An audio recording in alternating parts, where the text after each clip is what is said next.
Siemanko! W dzisiejszym odcinku kilka słów o tłuszczach oraz olejach. Pod ostatnim filmem, gdzie robiłem drugą pastę do skóry, pojawiła się drobna dyskusja. Myślę, że zostały tam poruszone ciekawe kwestie, dlatego zdecydowałem się nagrać ten film. Jeśli chcecie zobaczyć, co będzie dalej, to zapraszam Was do oglądania. Mam tutaj lanolinę oraz olej kopytkowy.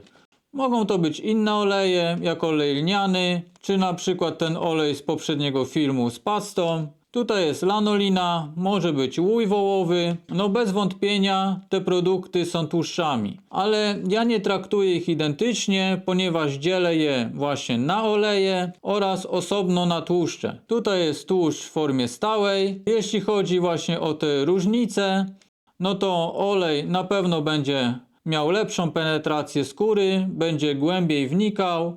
Będzie także różnica przy produkcji własnych past, ponieważ było widać już na pierwszym filmie z past, że im więcej damy stałego składnika, tym po prostu końcowo ta nasza pasta będzie twardsza. No ale to są takie, powiedziałbym, mniej istotne różnice, na podstawie których to rozdzielam. Różnica główna dla mnie jest taka, że olej nie jest w stanie zaimpregnować, czyli zabezpieczyć skóry przed wodą, natomiast na przykład tak jak tutaj lanolina, ona jest w stanie ją już w bardzo dobrym stopniu zabezpieczyć przed wodą. Za chwilkę zobaczymy to na gotowych próbkach, więc zabieramy się właśnie za przygotowanie tych próbek.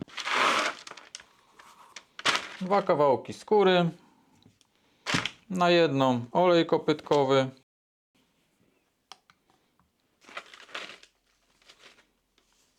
Nałożymy solidnie.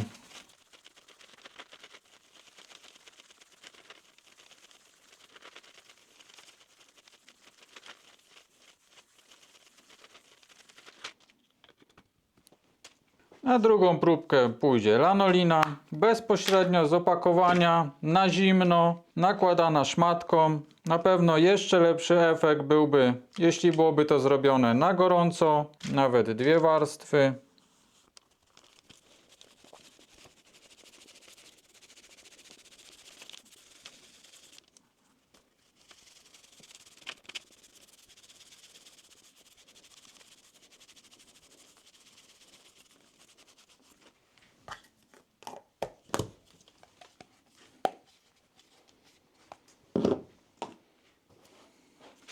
Poczekam teraz, aż mi to przeschnie. Dam temu dzień, może 2, żeby porządnie to wchłonęło. I przeprowadzimy testy. To już można się domyślić, jaki będzie efekt, ponieważ nagrywałem już film z olejem kopytkowym. Natomiast tutaj może być naprawdę ciekawy efekt, jeśli zobaczycie. I na tej podstawie ja nie łączę tego i nie wrzucam do jednego worka, ponieważ różnica jak dla mnie jest znacząca. Teraz jeszcze co do samych olejów. Tutaj mam olej lniany, tutaj kopytkowy. No i możemy te oleje dzielić na jełczejące i na niejełczejące. Olej kopytkowy należy do niejełczejących. Jest jeszcze olej kameliowy, może być olej jojoba. Tutaj mam olej lniany, może być olej ze słodkich migdałów, który używałem w poprzednim filmie. Może być olej z wątroby dorsza. Te wszystkie oleje są olejami jełczejącymi i są różne opinie, czy powinno się ich używać, czy nie.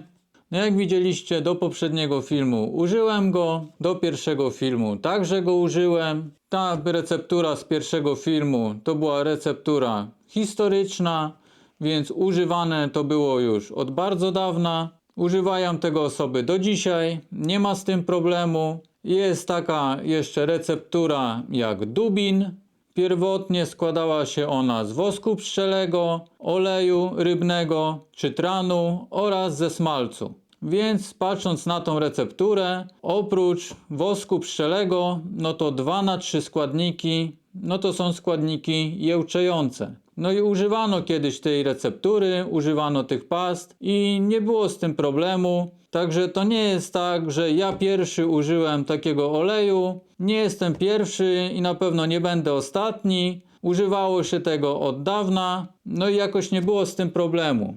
Więc nie przejmowałbym się tak bardzo, zwłaszcza że używamy jeszcze składników, które dodatkowo wpływają na to, żeby spowolnić ten proces. No nie ma się też co oszukiwać, wszystko się psuje, także no nie jesteśmy całkowicie w stanie temu zapobiec. Dlatego używa się wosku pszczelego, żeby to ustabilizować, witaminy E. Można właśnie używać tego oleju jojoba. On także ma właściwości niejełczejące.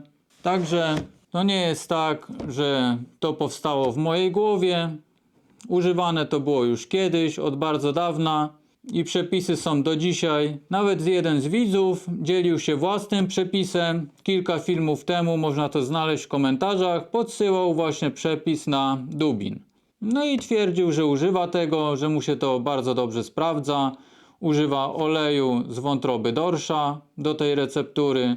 Oprócz wosku pszczelego daje łój wołowy. Więc jak widać jest to stosowane. No i pewnie bardzo wiele osób jeszcze to stosuje, tylko po prostu się tym nie chwali. Ale taki podział oleju występuje, więc myślę, że warto było o tym nagrać odcinek. Bo myślę, że też nie jest to taka ogólnodostępna informacja. Zwłaszcza jeśli ktoś chciałby zrobić swoją pastę.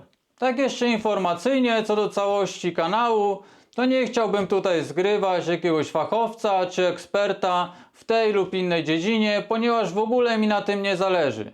Zależy mi na tym i też po to tworzyłem ten kanał, żeby wszystko pokazywać jak wykonać daną rzecz, jak wykonać konkretne prace, jakie efekty dzięki temu powstają, pokazywać własne metody, do których doszłem poprzez liczne błędy.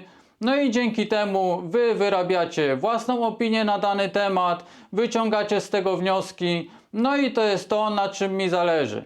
Gadać i pisać można różne rzeczy, no jednak to, co się zobaczy, to jest dla nas już konkretna informacja, z którą ciężko dyskutować. Więc przechodzimy do próbek i zobaczymy, co nam wyszło. Próbki mi już wyschły, leciutko je przetarłem, więc zabieramy się do testowania.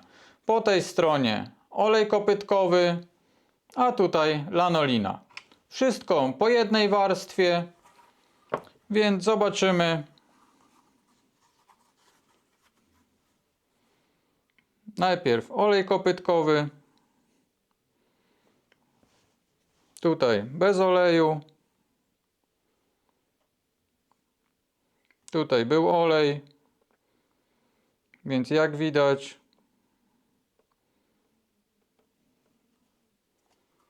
woda się wchłania. A teraz lanolina. Tutaj bez lanoliny.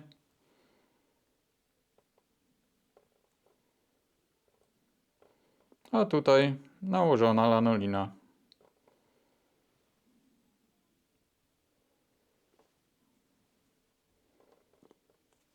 Jak widać, sama lanolina jest w stanie zabezpieczyć nam skórę. Olej kopytkowy nie, mimo że oba te składniki są tłuszczami. Także na tej podstawie rozdzielam te dwie grupy i nie traktuję identycznie wszystkiego jako tłuszcz po prostu. Ponieważ jak widać nie jest to miarodajne, tłuszcz tłuszczowi nie jest równy. Olej daje taki efekt, a tłuszcz taki. Także nawet jedna warstwa jest w stanie nam bardzo dobrze to zabezpieczyć. Kropelki wody dalej są na skórze, ale nie są w stanie wsiąknąć. Mam nadzieję, że udało mi się wszystko dokładnie zobrazować. Dajcie znać, jakie macie wnioski na ten temat. No a na dzisiaj to by było już wszystko. Jeśli się wam podobało, zostawcie łapkę, komentarz dla zasięgu i trzymajcie się. Cześć!